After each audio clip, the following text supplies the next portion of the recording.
চিংড়ি মাছের অনেক রেসিপিই তো খেয়েছো, এভাবে একবার পালং শাক দিয়ে এই চিংড়ির রেসিপিটা ট্রাই করে দেখো। এক থালা ভাত কিন্তু নিমেষেই উধাও হয়ে যাবে। তো চলো দেখে নিই রেসিপি। এর জন্য একটা বাটিতে 7 থেকে 8টার মতো কাজু বাদাম আর 1 চামচের মতো মগজদানা অল্প জল দিয়ে ভিজিয়ে রাখবো, পরে এটা বাটতে সুবিধা হবে। ততক্ষণ এই চিংড়ি মাছগুলোকে ভালোভাবে ধুয়ে নুন হলুদ দিয়ে মাখিয়ে রাখবো। আর এদিকে পালং শাকগুলোকে কুচি করে নিচ্ছি।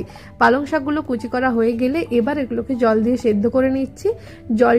জল দিয়ে সেদ্ধ হয়ে গেলে তারপর জলটা ফেলে দিয়ে পালং শাকটাকে একটু ঠান্ডা করে নিয়ে তারপর মিক্সিতে ওই সেদ্ধ করা পালং, কিছুটা ধনেপাতা আর 2টো লঙ্কা দিয়েছি। আর লঙ্কার পরিমাণটা তোমরা তোমাদের প্রয়োজন মতো রাখবে।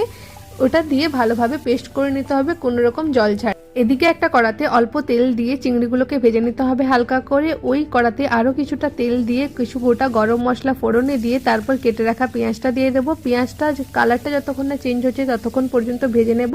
পেঁয়াজের কালারটা চেঞ্জ হয়ে এলে তারপর বেটে রাখা 1 চামচের মতো আদা রসুন আর কাঁচা লঙ্কা বাটা দিয়ে দিচ্ছি। যতক্ষণ না পর্যন্ত আদা রসুনের কাঁচা গন্ধটা যাচ্ছে ততক্ষণ পর্যন্ত কষিয়ে নিতে হবে। কষানো হয়ে গেলে তারপর কিছু বেসিক মশলা, ওই 1/2 চামচের মতো হলুদ গুঁড়ো, 1/2 চামচের মতো লঙ্কা গুঁড়ো দিয়ে দিচ্ছি। লঙ্কা গুঁড়ো দিয়ে ভালোভাবে কষিয়ে নিচ্ছি। কষানো হয়ে গেলে তারপর কেটে রাখা টমেটোর উপর থেকে অল্প নুন দিয়ে ভালোভাবে টমেটোটা গলিয়ে নিতে হবে।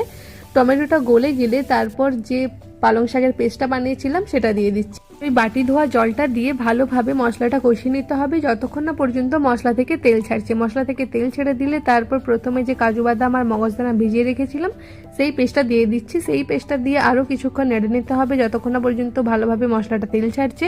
মশলাটা তেল ছেড়ে দিলে এরপর ভেজে রাখা চিংড়িগুলো দিয়ে আরও 1 থেকে 2 মিনিটের মতো নেড়ে চেড়ে দিয়ে দেবো জল। জলের পরিমাণটা তোমরা তোমাদের প্রয়োজন মতো রাখবে। যদি কম গ্রেভি রাখতে চাও তো কম রাখবে, আর যদি একটু বেশি চাও তাহলে আরও একটু জল দিয়ে ফুটিয়ে যখন দেখবে ভালোভাবে ফুটে গেছে তারপর অল্প কিছুটা গরম মশলা ছড়িয়ে নামিয়ে নিলেই কিন্তু রেডি এই পালং চিংড়ির রেসিপি। তো দেখতেই পেলে কতটা সহজ বানানো, আর এটা খেতেও হয় ফাটাফাটি। তো অবশ্যই একবার হলেও এটা বাড়িতে বানিয়েও তোমাদেরও খুব ভালো লাগবে। আর তোমাদের আমার এই ভিডিওগুলো কেমন লাগে অবশ্যই কমেন্টে